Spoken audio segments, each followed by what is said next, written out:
El secreto que mi padre se llevó a la tumba destrozó a toda nuestra familia. Gato cuenta. Hola a todos. No sé muy bien por qué escribo esto.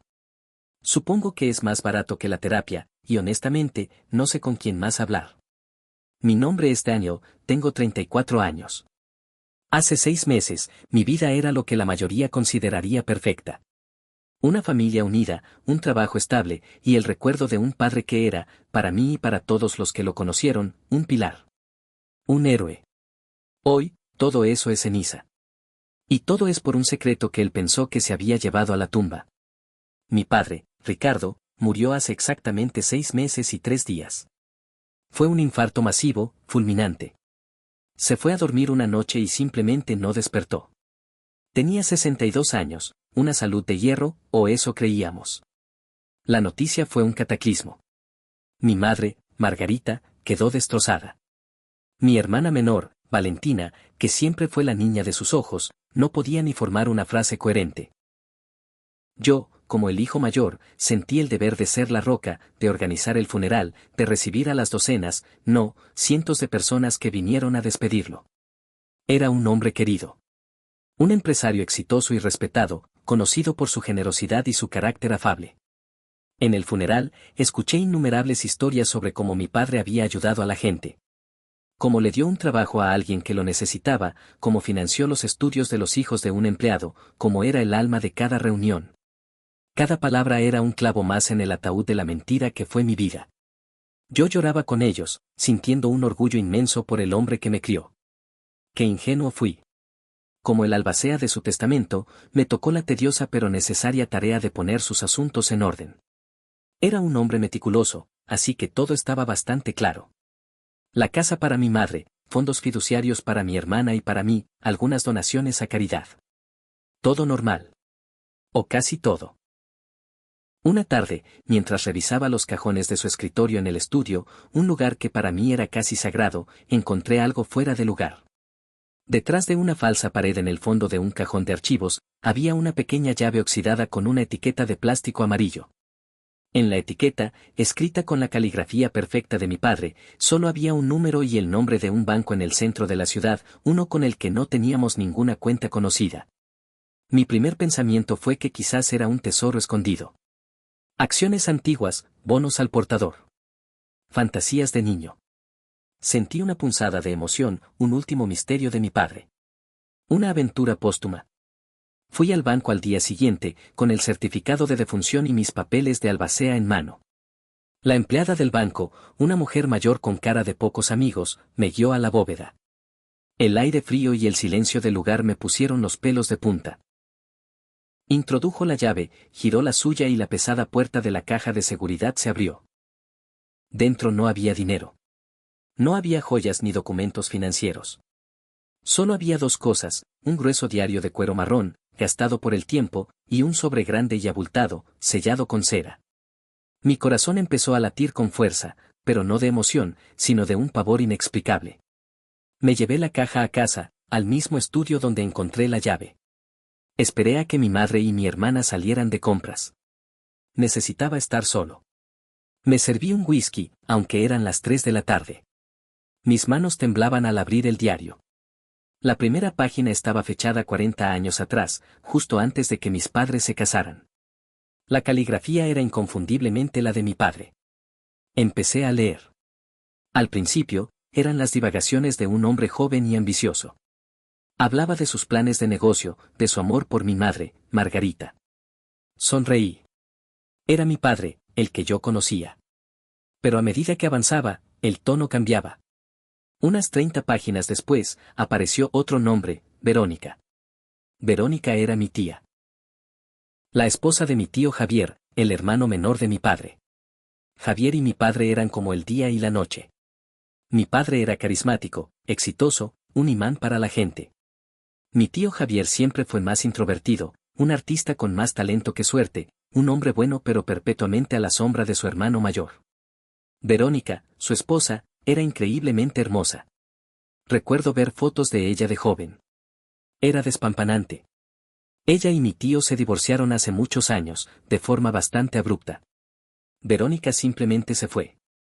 Dejó a mi tío y a su hija pequeña. Nadie supo nunca a dónde fue. El diario de mi padre lo explicaba todo. Y lo hacía con una crudeza que me revolvió el estómago. Mi padre y Verónica habían tenido una aventura.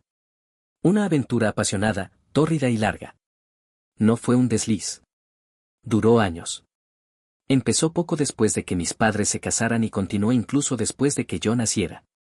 Mi padre describía sus encuentros con un detalle lascivo y egocéntrico. No había remordimiento en sus palabras. Solo orgullo. Orgullo por haber conquistado a la mujer de su hermano, por ser capaz de manejar dos vidas sin que nadie sospechara. Se refería a mi tío Javier con un desprecio apenas disimulado. Lo llamaba débil, ingenuo, un obstáculo menor. Sentí que el whisky se me subía a la garganta. Mi padre, mi héroe, era un adúltero mentiroso.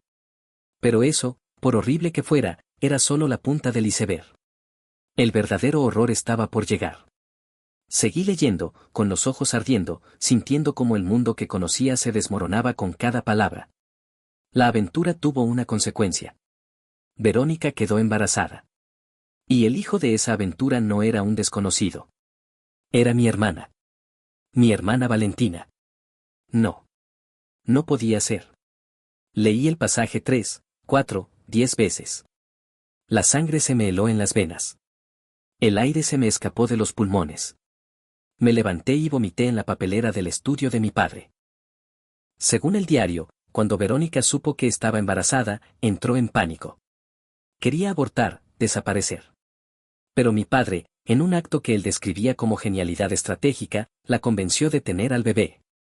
El plan era diabólico en su simplicidad. Verónica le diría a Javier que el bebé era suyo. 9 meses después, nació Valentina. Mi tío Javier la crió como suya durante los primeros 2 años de su vida, amándola con locura. Pero mi padre no quería compartir. Quería a su hija. Así que, sistemáticamente, se dedicó a destruir a su propio hermano.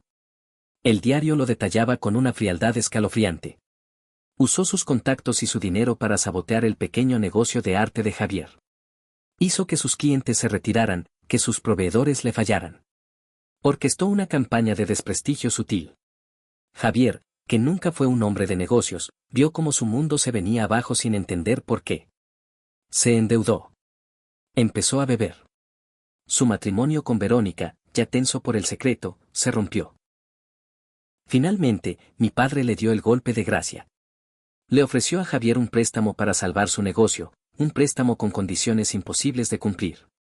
Cuando Javier, inevitablemente, no pudo pagar, mi padre ejecutó la deuda y lo dejó en la ruina. Verónica, siguiendo el guión de mi padre, usó la ruina financiera y el alcoholismo de Javier como excusa para dejarlo.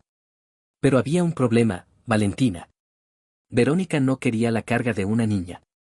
Aquí es donde la generosidad de mi padre brilló ante el mundo. Él y mi madre, Margarita, se ofrecieron a ayudar a la pobre Verónica. La convencieron de que les dejara a la niña temporalmente, mientras ella se recuperaba. Verónica aceptó, tomó un dinero que mi padre le dio, y desapareció para siempre. Mi padre nunca volvió a saber de ella. No le importaba. Había conseguido lo que quería. Poco después, mi padre y mi madre adoptaron legalmente a Valentina. Todo el mundo, incluida mi madre, yo, y el resto de la familia, creyó la historia oficial, que el bueno de Ricardo había rescatado a su sobrina del desastre de su hermano irresponsable y una madre que la abandonó. Mi tío Javier, destrozado, humillado y sin un céntimo, se mudó a otra ciudad. Perdió a su esposa, su negocio, su hogar y a su hija en menos de un año, todo orquestado por la mano de su propio hermano. Y mi madre. El diario insinuaba que ella sospechaba. No la verdad completa, pero sí que la ayuda de mi padre no era altruista. Él escribió, Margarita sabe que es mejor no hacer preguntas. Disfruta de la comodidad que le doy. Es una buena esposa. La cosificaba. La reducía a una simple espectadora de su gran obra maestra de manipulación. Cerré el diario. Estaba temblando incontrolablemente. El hombre al que había idolatrado toda mi vida no era un héroe. Era un monstruo. Un sociópata narcisista que destruyó a su propia familia por egoísmo y poder. Mi hermana no era mi hermana completa. Era mi media hermana y mi prima. Mi tío no era un fracasado, era una víctima. Y mi madre había vivido una mentira durante más de 30 años. Me quedé sentado en la oscuridad durante horas. Cuando mi madre y Valentina llegaron, fingí que estaba trabajando. No pude mirarlas a los ojos. Al día siguiente, abrí el sobresellado. Dentro había documentos. Una copia del certificado de nacimiento original de Valentina, con el nombre de Javier como padre. Y junto a él, un test de ADN privado y no oficial, fechado hace unos 15 años. Mostraba una probabilidad de paternidad del 99.9% entre Ricardo, mi padre, y Valentina. Lo había hecho en secreto, para confirmar su linaje, supongo. También había una carta, dirigida a mí. Daniel, empezaba. Si estás leyendo esto, significa que he muerto y has sido lo suficientemente curioso como para encontrar esto. Siempre supe que eras el más inteligente. No te escribo para pedirte perdón. No me arrepiento de nada. Hice lo que tenía que hacer para construir la vida que quería y proteger a mi hija, mi verdadera hija, Valentina. Tu madre es una buena mujer, pero débil. Tu tío era un lastre. Yo construí este imperio para Valentina. Es su derecho de nacimiento. Tu deber como mi hijo y como su hermano es proteger este secreto. Quémalo todo. Protege su felicidad. No dejes que la verdad la dañe. Ella no necesita saber de dónde viene, solo necesita saber que es amada y que tiene todo lo que merece. No me decepciones. No me decepciones. La arrogancia. La pura y absoluta falta de remordimiento me hizo añicos. No pedía perdón. Me daba una orden. Una orden de convertirme en cómplice de su mentira monstruosa para siempre. Actualización 1. Gracias por los comentarios y los mensajes privados. Significa mucho saber que no estoy gritando al vacío. Muchos me preguntan qué hice después. La verdad es que durante casi una semana, no hice nada. Viví en una especie de niebla. Fui a trabajar, sonreí, asentí, pero por dentro era un reactor nuclear en plena fusión. El diario y la carta estaban escondidos en mi apartamento, y sentía su presencia como si fueran radiactivos. La orden de mi padre resonaba en mi cabeza: protege su felicidad. ¿Pero qué felicidad? ¿Una felicidad construida sobre la ruina de otros? ¿Una mentira? Cada vez que veía a Valentina, solo podía pensar en la verdad.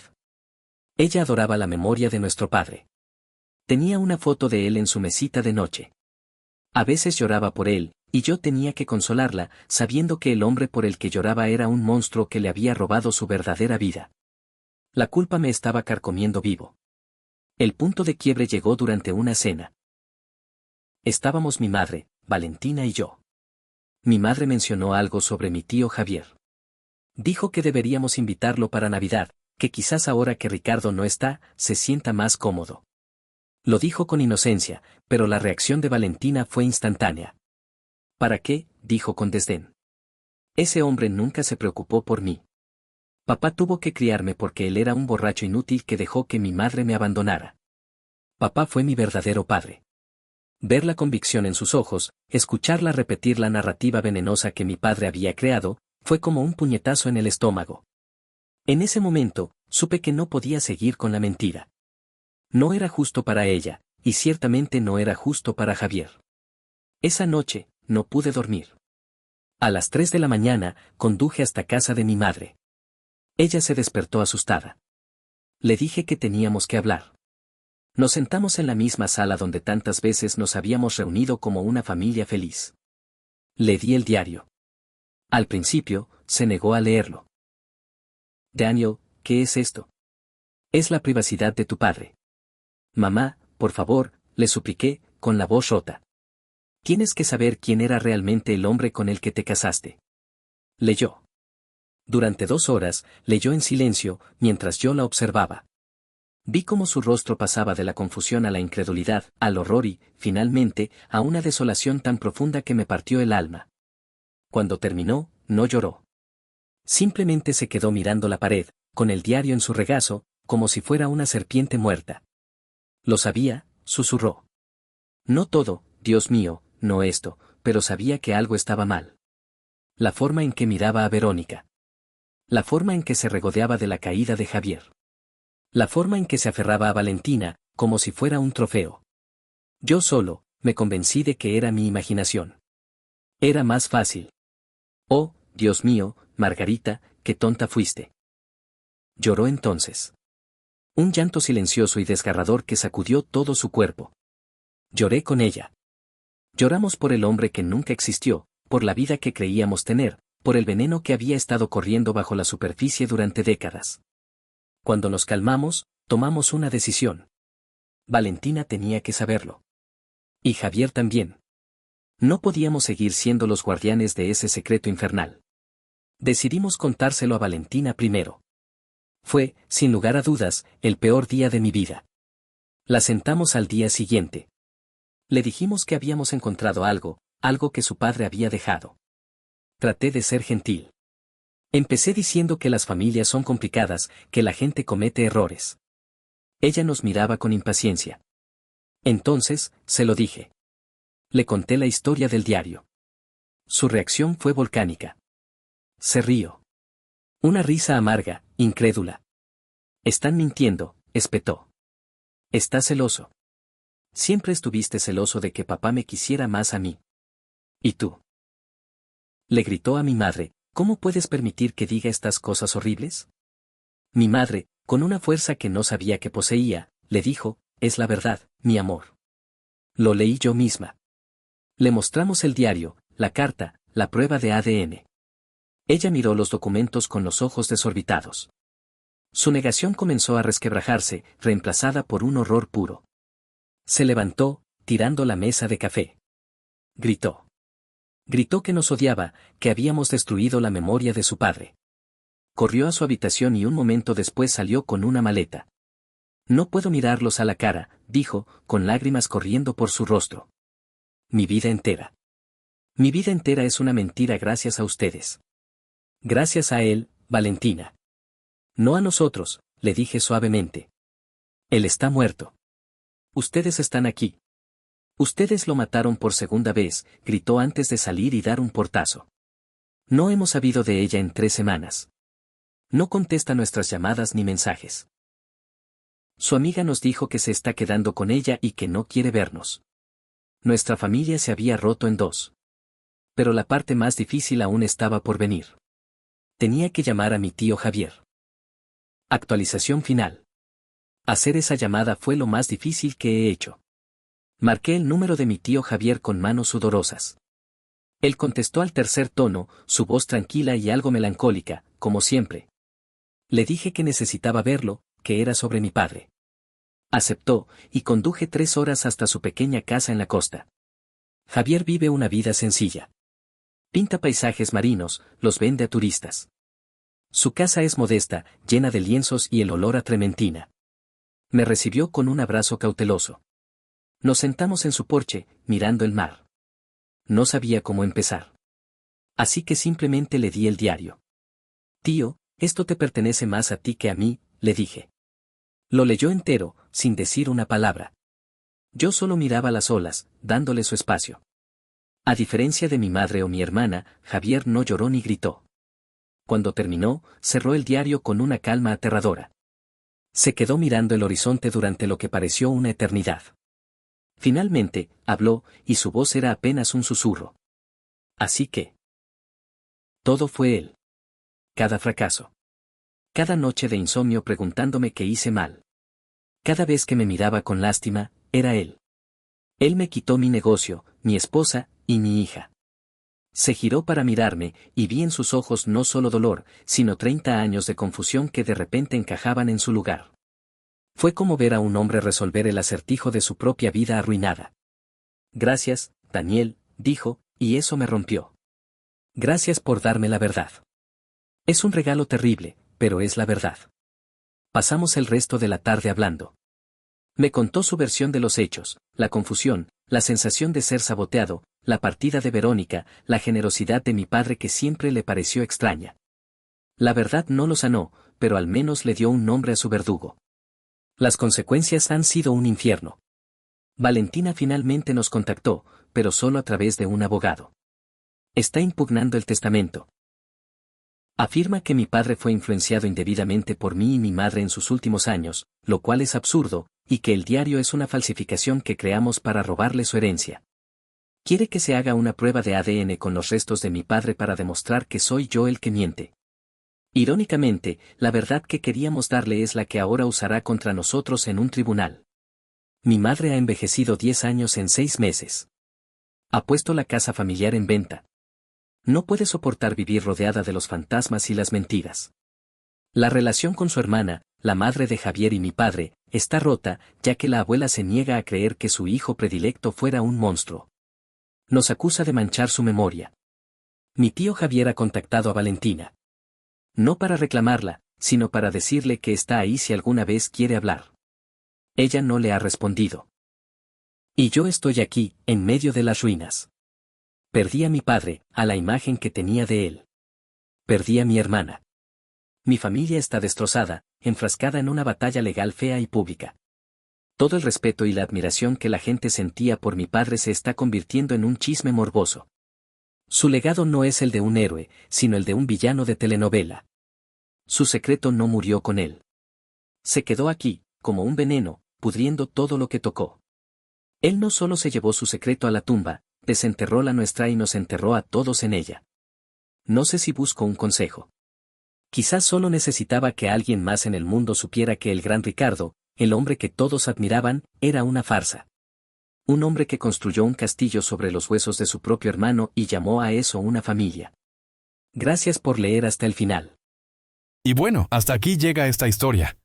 De verdad, muchas gracias por ver el video y acompañarme en este relato. Espero que les haya gustado y que se hayan mantenido enganchados hasta el final. No olviden dejar su like y suscribirse a Gato Cuenta para más contenido como este. Nos vemos pronto.